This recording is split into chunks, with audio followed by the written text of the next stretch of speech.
Claire, so glad to have you too. It's so great to Thanks have for you be having part of this. me. Yeah. Yeah, thank 'Cause you. I was telling Damon that to some degree, we got to let everyone know that you've had a tremendous amount of influence in the design of this 30-day challenge. So your DNA not only is with the Flow Research Collective, but it's also a part of this as well. So your influence runs deep and runs wide. So I want to Oh, that's fantastic. give you the props that you Mhm. deserve. So Thank you. That's awesome. Absolutely. yep. So I think we should just kind of open it up broadly right now. And Claire, just from your vantage, can you give us a little bit of a rundown of what you're doing at the Flow Research Collective right now, in terms of some of the programs that you're running? And maybe specifically, since we're talking about growth this week, let's kind of have a conversation a little bit around, growth on an individual level, and maybe also growth with on a more team or corporate level. What are you seeing that's effective, and how are the people that are working within the Flow Research Collective looking at sort of the latest and greatest around flow science? hmm Good questions. So, and also I'm just going to apologize in advance if my Wi-Fi is a bit wonky. It's been like that for the last few days. So wave at me if you can't hear me or something. So yes, I'm the head of client experience at the collective, which means that I'm in the process of developing curriculum for our courses. So we have a number of different programs. So working with Stephen to turn sort of what's in his mind from a research perspective, and then turn that into something, or translate that into something that is sort of palatable for everyday people in their everyday lives.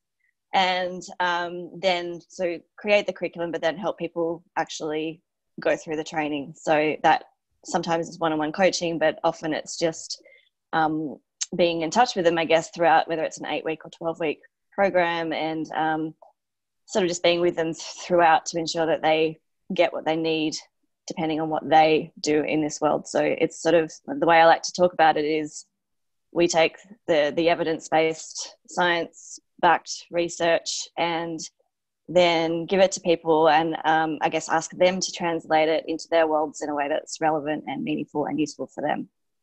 So it's a pretty awesome job. Working with Stephen's brain is a dream come true for me. I still pinch myself sometimes. And obviously the team is wonderful. So he's built a pretty phenomenal team of not only very highly intelligent people, and when I say that I mean people who are just really committed to ongoing continual learning, but they're also very kind, good people who are here to do good things in the world. So it's a real privilege to be on the FRC team, and I guess creating what that looks like. We've been around for a year. It feels like this last, Damon, you say that we worked together, I think it was nearly a year ago. It feels like a decade ago. I feel like January this year when we met in Seattle, you and Scott, that feels like a year ago. And I think that's because of, what's happened in the world. So yes, it's been a year with FRC almost, and just an amazing experience. When it comes to growth, it's a really interesting question. It's a really interesting question to be asking right now, both on a personal level and on an organizational level. I might speak to the personal in a moment, but from an organizational perspective, FRC is a startup, so it's growing naturally anyway and at a pretty rapid pace. So the experience of that is interesting, and particularly when you've got a team of individuals who are high flow individuals. So you put that together, and the pace is intense, and that's interesting. And we still deal with the same things day in, day out that we train people in, which is the flow cycle and how to actually move through that cycle in a healthy way. As we all know, flow is very addictive and feels good, and it's very easy to skimp on the recovery side of things. So when it comes to growth, if you're not recovering in a healthy way, and maybe we can unpack this a little bit throughout this session, but if you're not recovering, then the growth isn't really growth. It's productivity, but not really growth. So that's been interesting to note and to be aware of within the team, but then also we're doing a lot of work inside organizations. Funnily enough, COVID has made people stop and think, of course, and we are seeing on an organizational level leaders starting to take some really meaningful action, and using COVID, as devastating as it's been, it's also given people permission to change things.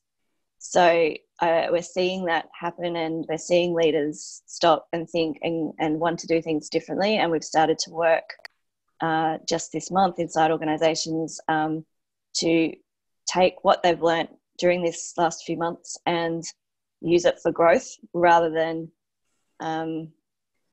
continue to do things in the way that things have been done forever, which I think we could all agree hasn't been working really across the board.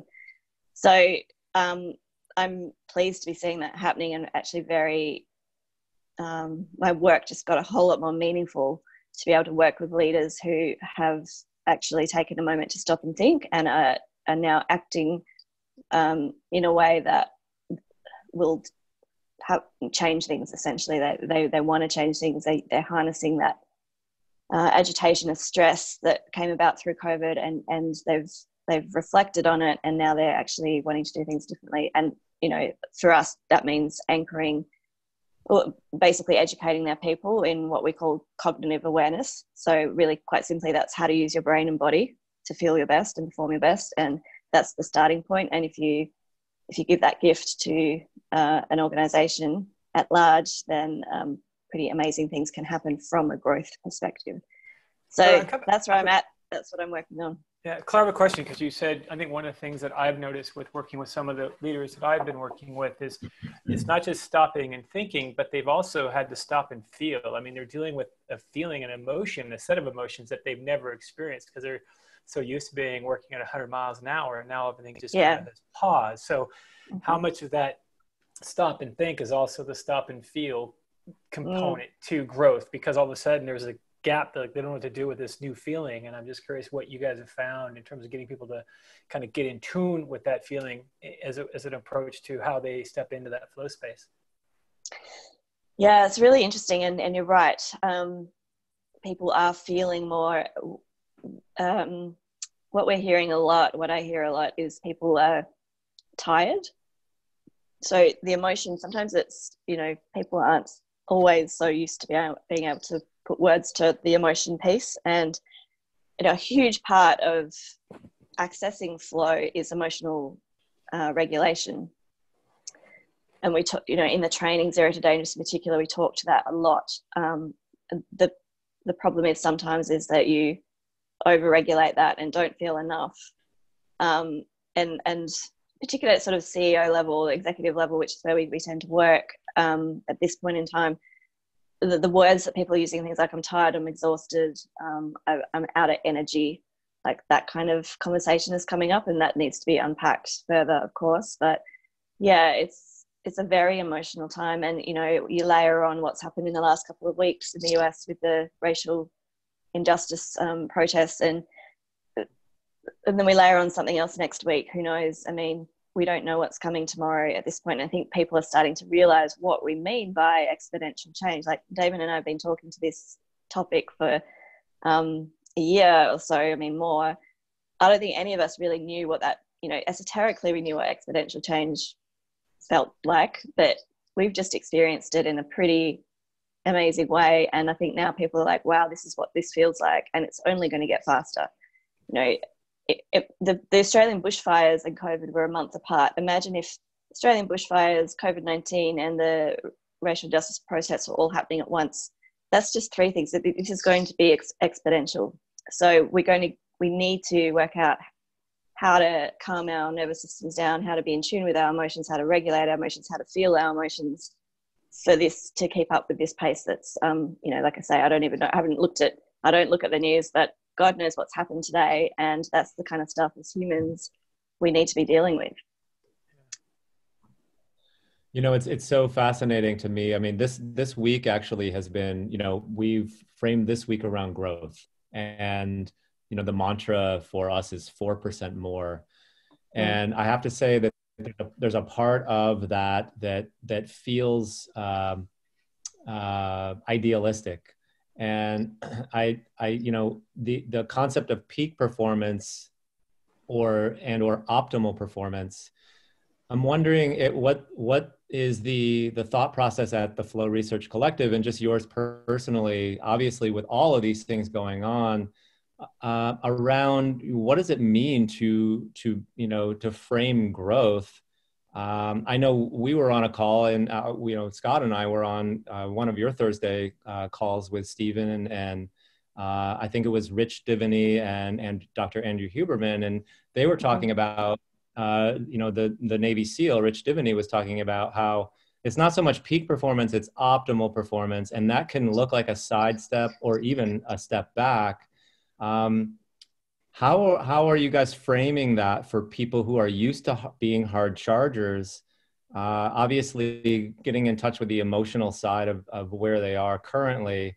But even for me personally, it's tough to square sometimes. Like, am I really growing? What is 4% more look like in my own life? And sometimes it's way more nuanced than something that you can just sort of scale or chart. So it's a difficult thing, I think, sometimes for our brain to feel like we're doing the right thing, even though sometimes it feels like we're spinning our wheels. So I don't know, do you have any thoughts around that? Like the challenge skills ratio in general? Yeah, it's interesting. I mean, it's one of the key models that we'll use in the flow training. It's the 4%. And I mean, it's arbitrary, of course, but it's a good mental model to use. The way I talk about it often is it's just not a linear process. So it is often 3 steps forward, 5 steps back, or 1 step back. It's not linear, and it's across the board. You could be making progress in certain areas of your life and really messing up other areas, or kind of regressing in other areas. So it's a tricky one. I think the preparedness to fail is really important, and the preparedness to radically self-reflect. I mean, that's where this work gets really powerful. And it's why it's difficult. It's fun until it's fun work, and it's optimizing your life for flow, for peak performance, for optimal performance is a fun thing to do. It's also a very uncomfortable thing to do, and that's because to really keep pushing on that 4%, you need to be reflecting deeply and looking at yourself, and we call it radical self-awareness, and that means that's uncomfortable. So I think that the challenge skills ratio, it just looks different for everyone, so it's very hard to speak to it generically, I guess. But yeah, it's that thing. As long as there's a little bit of progress, it's focusing on the process rather than the end goal, and that's how I really use that 4% model in my mind. As long as I'm moving in some way and actually congratulating myself in the moment as I go, rather than looking at that big goal and feeling overwhelmed by it. Again, that's how I would sort of apply the 4% day to day, getting those little dopamine hits from moving forward in the moment, even if it's the tiniest amount, rather than kind of focusing on that big end goal. Right. And I also want to invite everybody on the call right now to please go ahead and ask any questions that you may have. I think it would be more impactful if we're hearing a little bit more from where you all are in your own lives, and being able to kind of bring in some of the things that are currently part of your reality. Here in our challenge, and one of the things that I think has been really effective is we have a wall of wins, and on that wall, they're highlighting and detailing specific, oftentimes very small moments in day-to-day life that they can kind of train attention on and really celebrate. And it's been for me personally, it's just been such a phenomenal way to start my day. I woke up this morning very anxious, all those things that you just mentioned. And, you know, I went to my scroll and I started just kind of going through and seeing all of these really beautiful, almost these little poetic slivers within, you know, our community sharing. And it was really helpful for me to reset and to shift state. And I think that's maybe what you're also referring to in terms of celebration. How have you all, I mean, I know you guys have been doing the Thursday calls. What's the community look like at FRC, and how are you all leaning on one another to be able to withstand and build in the shock absorbers to handle all this exponential change? It's been really important. Again, I've always thought that deep connection is the first thing that needs to happen for flow to set in on, certainly for group flow. And whether that's, you know, in an individual level, deep connection to yourself, but obviously on a team level, then deep connection to one another. And we are a remote team and always have been. However, it felt very important to build in deeper connection during these last few months. One, because we were also isolated in our own lives as well as being remote. Secondly, we were growing, like, as I said, at a rapid rate. I mean, this training that we do is designed for these moments in time. You know, it's teaching people how to use or lean into uncertainty and unpredictability, and or what we might call VUCA in the business world, or adversity, even lean into that, harness it, and harness it for growth and development. So we, as a team, you know, so therefore we're growing because our training is so relevant right now and needed. So we were growing from that perspective, growing as a team. So new team members coming on board, and then having to find ways to connect deeply in a remote scenario.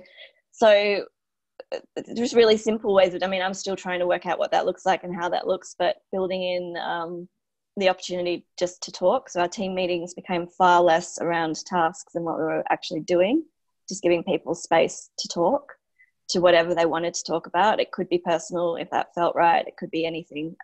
So I found that was really important, just opening up space for conversation. I think that's why we also did the weekly webcast that you're referring to, Damon. Stephen felt very strongly about being very visible during this time, not only to all of you and his followers, but to his team. And, you know, we all know that Stephen Kotler doesn't really like humans. He much preferred to just be in his home with his dogs writing, but he really made an effort to connect with us all and with the people that he inspires. And I think that was a really good move, because it meant, it was just I certainly got a lot of strength from that, and I think many people did. And I'd love to hear ideas about this in general, but just how do you create real deep connection on a Zoom call? You know, I coach people all the time on Zoom, and I think that's easier one-on-one. You can get very close very quickly. It's quite astounding. However, more with the group and with a lot of people, we're always looking for ways to create that sort of that deeper connection in that kind of scenario. So still playing around and experimenting with that. And I guess you guys have been too, through what you're doing, which is awesome. But I think really it comes back to just being prepared to have the juicier conversations. We've started openly talking inside the organisation around anti-racism and what does that mean and feel and look like for each other, and just sparking those conversations that we wouldn't normally be having. We've started a book slam, so like a book club, so we're all reading the same books at the same time, and then coming together for a time zone appropriate beverage wherever you may be in the world, and discussing those kind of, you know, new books and little things like that is what's helped us through this moment in time. One of the things you talk about, those are great ideas. I was going to say, I was going to say one of the things that you described, the idea of you know, bringing people together and in your group and getting people just to kind of share what's going on for them. You know, I was asked today by one of the co-founders at Enjoy to say, you know, if you could kind of give a frame around what the challenge has been like kind of distill it down to some words or a sentence. And I just said that the two things for me was courage and vulnerability. And tied into that is that psychological safety, where people really feel safe that they can say, I'm feeling freaked out, and not be judged, and then kind of going back to what you said earlier, being able to unpack that so that people can kind of get a sense of like, hey, they're not alone. And to the whole flow cycle, that it's okay to struggle, that it's not, you're not broken if you're struggling with some of the realities that we're confronting. And I think, again, to your point around, call it the time and just the crisis that people are in. I mean, we're going to have a lot of these existential moments, and they are starting to compound more closely. And that's been part of the exercise of growth, is like, how am I being in the moment? And the way we framed this idea of flow for this particular challenge is, what's the next best step for me? And then can I celebrate that next step for that little miniature dopamine hit? But I think in the group context, it's really about that. For me, it's been about courage and vulnerability, which is really tied to the fact that we have people in this challenge that don't know each other, that are sharing stuff that is completely moving. I mean, there are times where I literally have tears in my eyes just reading, like, that is powerful, and if he or she can do that, well, then I can step up today. And I think that's another part of the group flow that we've been able to see in this particular, because I've actually grown by other people's courage and vulnerabilities, and that's been potent for me. Totally. Yeah, the vulnerability or the preparedness to, again, it's that's what leads to the deeper connection. If you're prepared to really talk about how things are, then you can get so much further, so much faster. And you're right, it's interesting. We talk a lot at FRC and in our training around recovery, the recovery phase of the flow cycle, which is super, as I said earlier, important to the growth. However, we don't linger that much on struggle, because I think, struggle's seen as, oh, well, that's just part of life. Of course it is. However, what we have gone through lately is very unique. We haven't, as a human race, gone through such a experience before. And, mostly, obviously a lot of people have been very devastated by the actual virus. Most people, probably on this call at least, we're somewhat removed from the actual devastation of that. I mean, again, making assumptions, but we're sort of, it's almost like, and I hear this a lot, I think it's why people are saying I'm just very tired, because we've been sitting here and living with something that's quite scary, but not really being touched by it. So it's there and it's happening, and it's sort of this low level micro struggle or micro stress that I think now is building to a point where people are starting to not feel that well. And that, I think, now is the time to be talking. Now is the time to be, even more so than 3 months ago, when we were all sort of, it's almost a little bit, it was novel what we were going into 3 months ago, going into quarantine. There's a novelty about it. Now we're coming out of it, but I think we have to be very aware of the fact that we're struggling. And even though nothing devastating may have happened in our lives, but what we've actually just lived through is pretty full on. And I think now is the time to be even more so focused on these kind of conversations where we are connecting deeply, where we are prepared to be vulnerable, where we're setting up safe spaces for conversation, because people need to process what's just happened, and we're likely not to process it. We're likely just to get on with life. The world is probably, most places this weekend, opening up, and we're just going to get into it. But what have we learned? What are we actually taking with us that's going to make things a little bit better on the back end of this? And the mastermind that we're running at FRC at the moment, those questions are the questions that we're discussing. What have we learned? How is that going to impact on a family level, on a community level, on an organizational level, and beyond? So the struggle is real. It's I'll admit, I'm feeling it. It's tough. It's been a really tough time, and we can harness that and we can move into a time of flow and productivity and growth. But I think, again, and I keep coming back to it, but this moment to reflect, or not just reflect, but actually be brave enough to have the hard conversations. And I think these kind of spaces open up opened up that opportunity, which is awesome. Rody, were you going to say something? Yeah, I was just kind of, hi, Claire, this is Rody. Thanks for joining us. Just kind of curious, going back to what you were saying earlier in regards talking about the organizations that you're working with and the leaders that you're working with. Just kind of curious what you are seeing in some of those leaders that are getting better, getting into flow and developing better vision and clarity of where we're going in the future, given, like you mentioned, the three things as far as Australia, the pandemic, the race situation going on right now. And so in the leaders that you've been working with, what are you seeing that's distinguishing some of them to get that better clarity, get vision, moving faster and forward than others that you've seen? I think what I'm seeing is a lot of leaders have been wanting to change things for a long time, and most organizations have been fairly focused on really getting clarity around their purpose and their values and their, why they exist.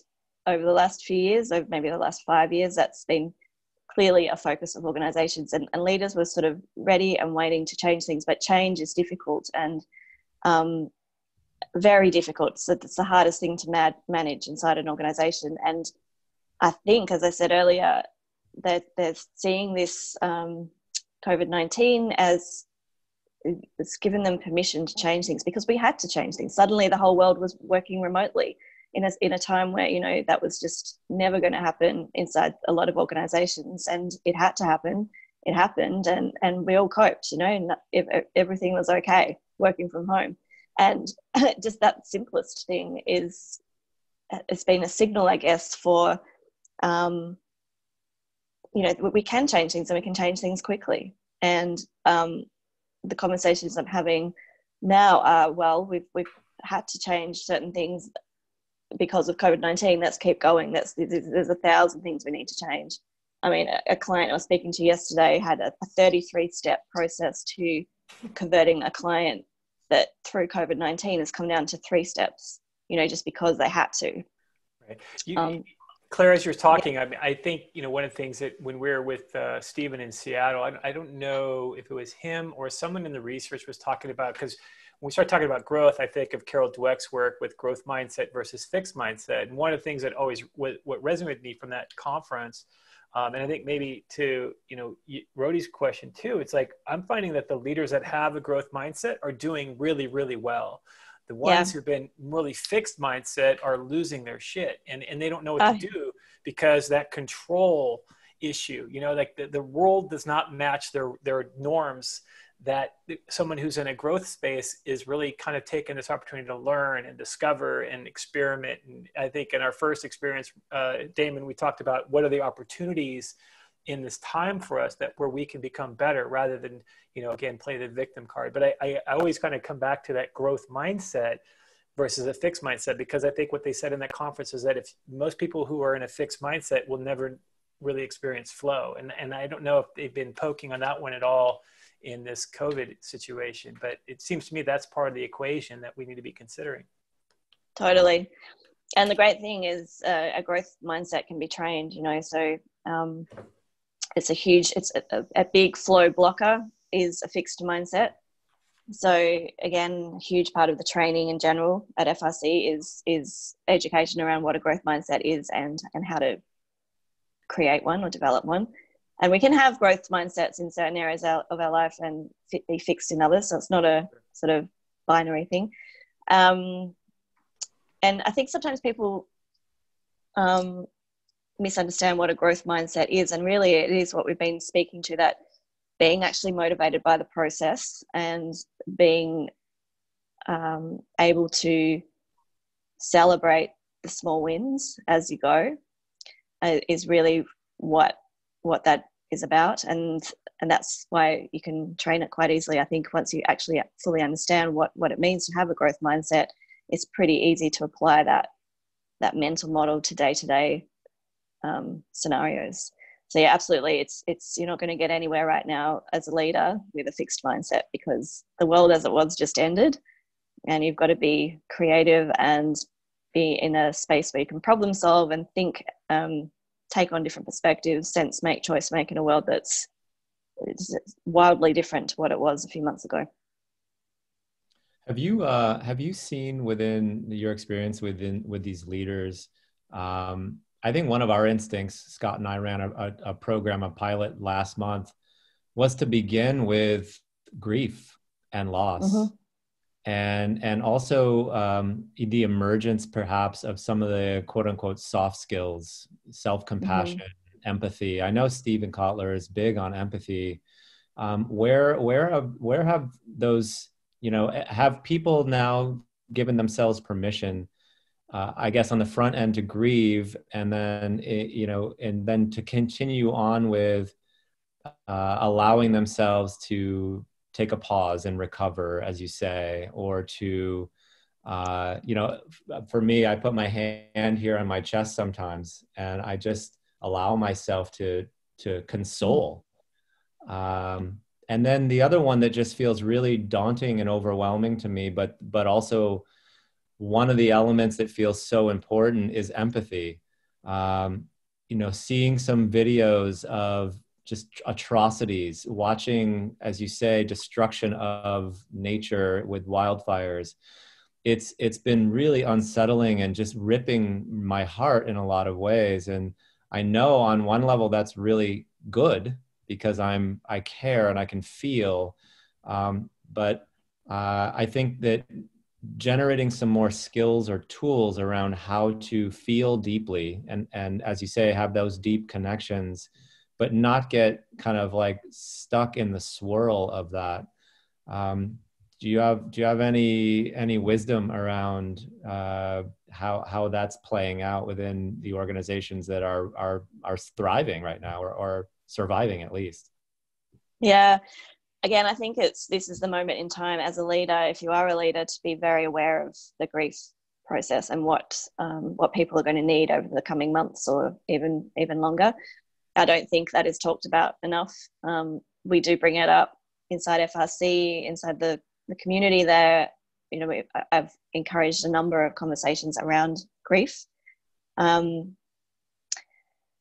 I think, again, I think it's a responsibility of leaders to be aware that that's what people may need over the next little while. And so I'm not seeing that conversation come up a lot. I'm encouraging it. And I think the more we could do that, the better we're all going to be or come out of this, because we've just lost a lot. Mm-hmm.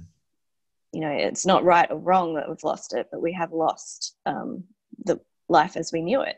And that's going to require a grief process. So I think you're right, and I think it's needed, and the more people who can be aware of that and lead that kind of nurturing, the better. When it comes to empathy, that's my favorite topic, as you know, Damon. And again, it's not an official flow trigger yet. It hasn't made the list of 22 flow triggers that we have, but I think it will soon.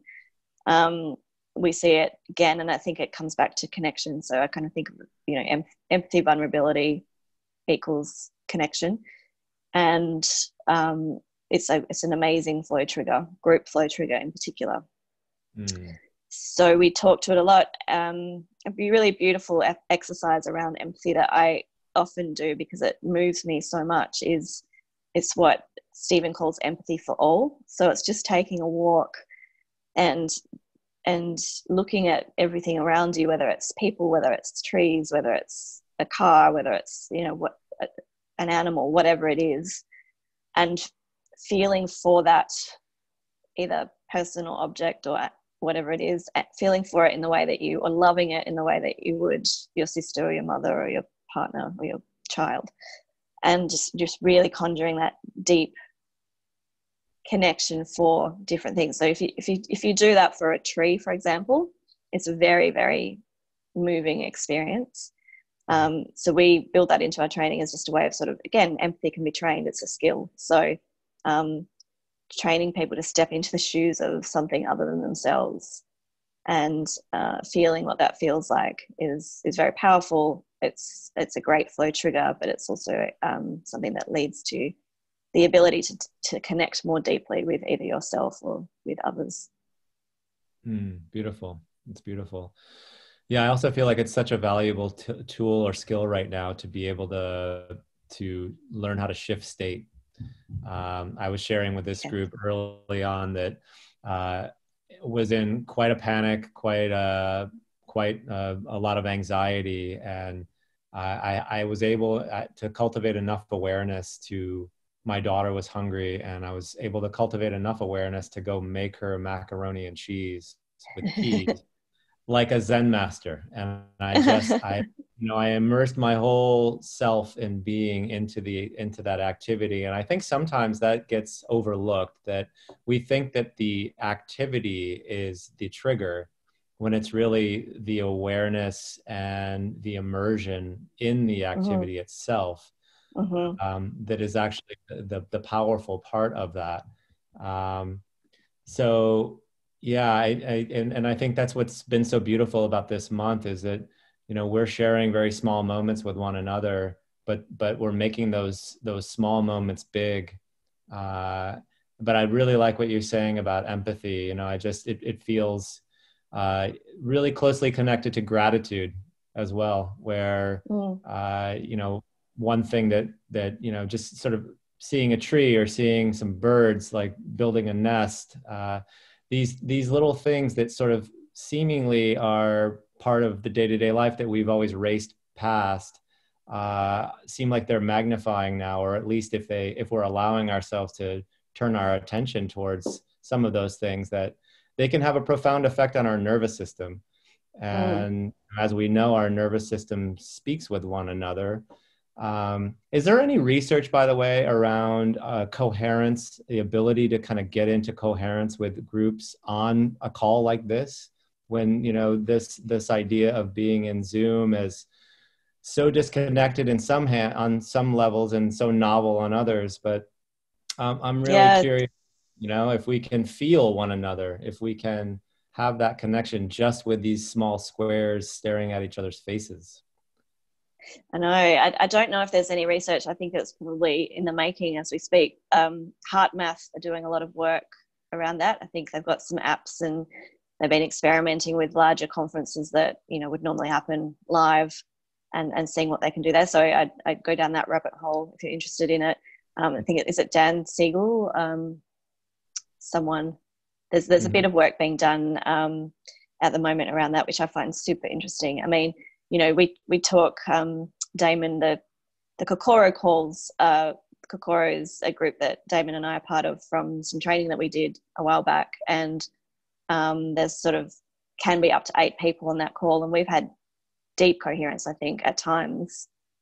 Some of my greatest group flow moments have been on a Zoom call like that, but it requires a few ingredients, I think, and that's the interesting bit. Can strangers come together and have that feeling? And I think they can. I mean, I take part in a monthly breathwork session online, which would have up to 100 people on it, and it's wildly flowy. It's very so I think my intuitive answer is it can happen, and yes, it's happening.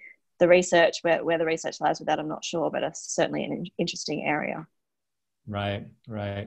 It's inching up on 10 to the hour. I want to open it up once again to the group. Go ahead, lean into some questions. Anybody have anything that they want to ask or share while we still have Claire on the line?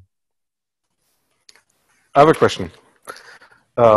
We talked about struggle or kind of leaning in, and what I sometimes notice in experiences that I feel a resistance, like I'm being asked to do something or suggested by my wife, and first I have a resistance to it, and first I want to turn away, but then I turn towards, and then it's actually I have a breakthrough experience, and what happens after is a total blessing. So first I'm a dud, then I'm going into it, then I'm having a total blessing of it.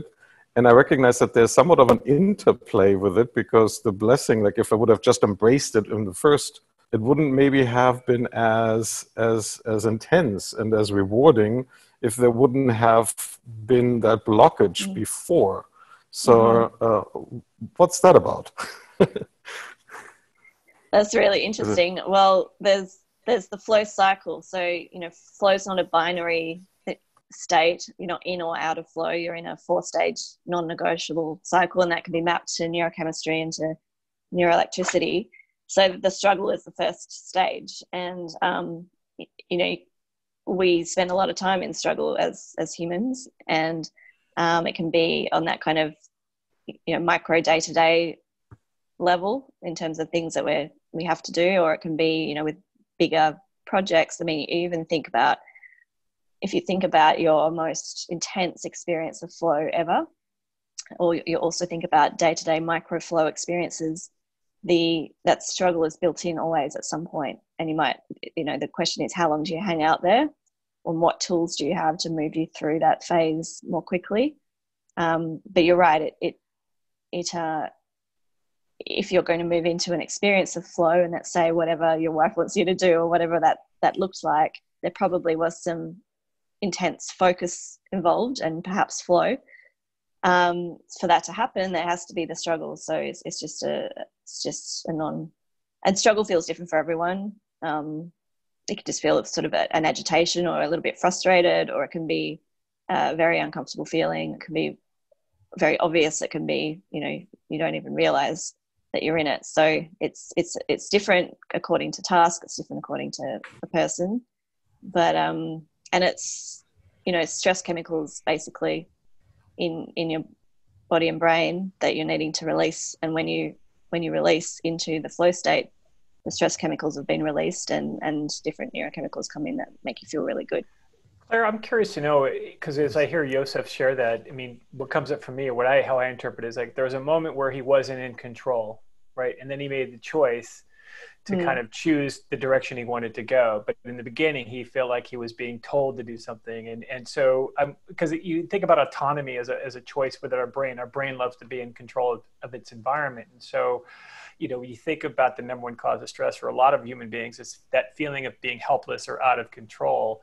And again, I think that's where part of the struggle is starting to realize, you know, what do you have control over versus what you don't have control over, and how much of that sometimes gets magnified in that struggle space if I keep focusing on the things that I can't control, which makes it more of a struggle. It sounds like it's a weird way of saying it. I don't know if I'm being clear, but that's what I struggle with all the time. So, well, and for me, it's like I've made it my life philosophy when I feel resistance coming up. That's the term that I've been using. When I'm resisting something, I'm actually choosing to do it because there's something about it. And then again, after that, there's a blessing behind that gateway, that cathartic kind of experience in some way. Yeah, absolutely. I mean, you use that as information to lean in, for sure. And you use it as a compass. I mean, we often say use fear as a compass, use whatever's that feeling of uncomfortableness or agitation, stress, use it as information to lean in, because you're right, that's where there's something there, there's a challenge there. So again, that comes back to the challenge skills ratio. The reason why that works is because it gets our attention. It's a focusing mechanism. And that's what flow training is, learning to recognize those things and use them as information to lean in, rather than be overwhelmed by it or annoyed by it or have negative feelings around it. You use it to focus in and lean in, and that's flow training. That's what it is. It's finding those environmental and psychological triggers that work for you, and then using them to reverse engineer essentially your flow in your day.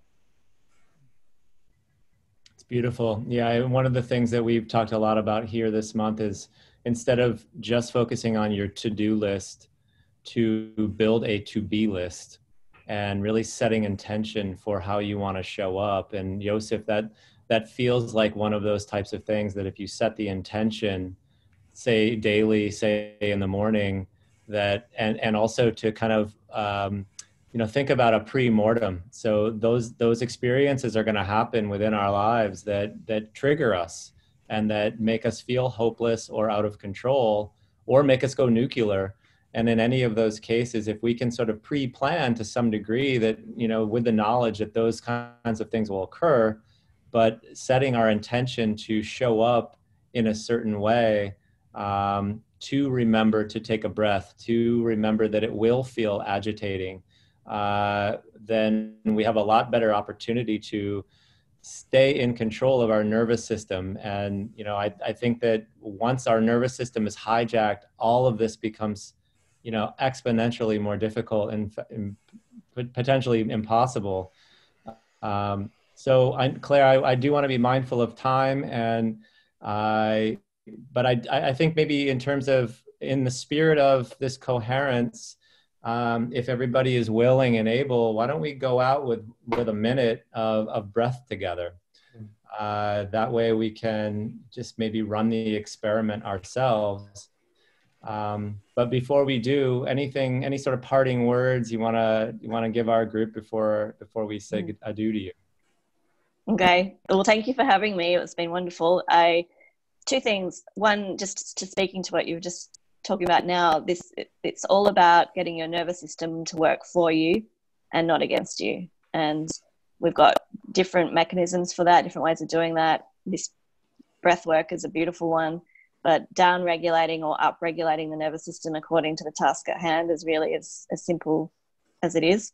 And the other thing, just referring back to growth, what I love, it's actually the work of Dr. Andrew Huberman, but this idea that these moments can be harnessed for growth and development. It's not a silver lining. It's actually, we're hardwired to grow and develop in times of stress or agitation or adversity. We just need to know how to do it. And it's linking it back to brain growth. So neuroplasticity occurs as an adult when there's some level of stress or agitation and some level of urgency, those two things together, plus recovery. So without the recovery, there's not going to be the accelerated learning or the brain growth or the neuroplasticity.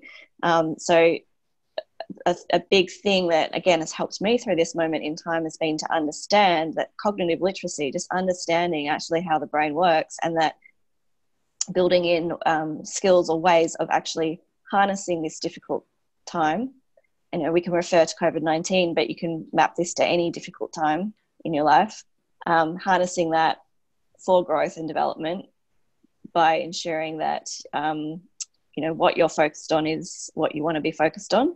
So whatever you're focused on at this point in time is going to hang around because we've had stress and urgency.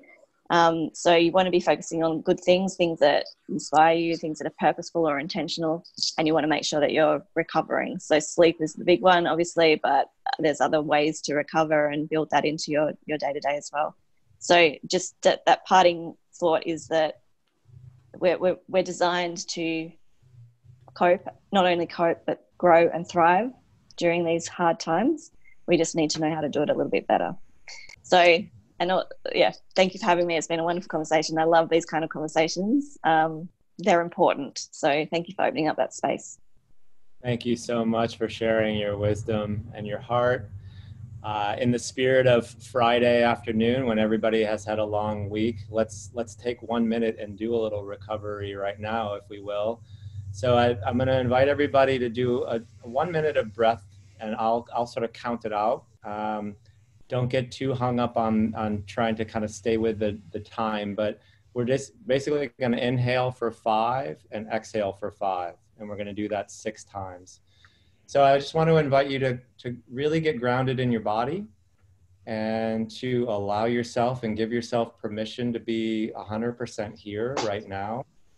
Whatever storylines, whatever energy, whatever movement was going on in your day, allow yourself just to sort of be here right now, and follow my count on here we go. Inhale, 2, 3, 4, 5. Exhale, 2, 3, 4, 5. Inhale, 2, 3, 4, 5. Exhale, 2, 3, 4, 5. Inhale, 2, 3, 4, 5. Exhale, 2, 3, 4, 5. Inhale, 2, 3, 4, 5. Exhale, 2, 3, 4, 5. Inhale, 2, 3, 4, 5. Exhale. 2, 3, 4, 5. Last one. Inhale. 2, 3, 4, 5. Exhale. 2, 3, 4, 5. Claire, we love you. Thank you so much for coming on. Really appreciate having you. I think she ducked out. Are you going to stay on for a few minutes afterwards if people still have some questions, Damon? I'll stay on for a few minutes afterwards. Absolutely. And you can stop on the recording, just so you know, brother. So nice to